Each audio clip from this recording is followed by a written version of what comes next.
Guys, কালকে বাজারে পেঁয়াজ কিনতে গেছিলাম, পেঁয়াজের কেজি 100 টাকা। দেখুন, সকালের কুয়াশা আমার চোখের পাতা এগুলো সব ভিজে গেছে। তো বাংলাদেশে একটা নিয়ম, সূর্য উঠলেই সকালবেলা মানে জিনিসের দাম সব কিছু বেড়ে যায়। 50 টাকা কেজি ছিল, কালকে গেছি 100 টাকা কেজি পেঁয়াজ। বাঙালি কি খাবে?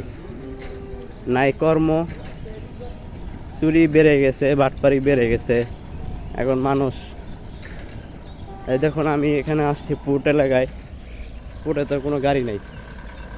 এটা বাংলাদেশের স্থলবন্দর।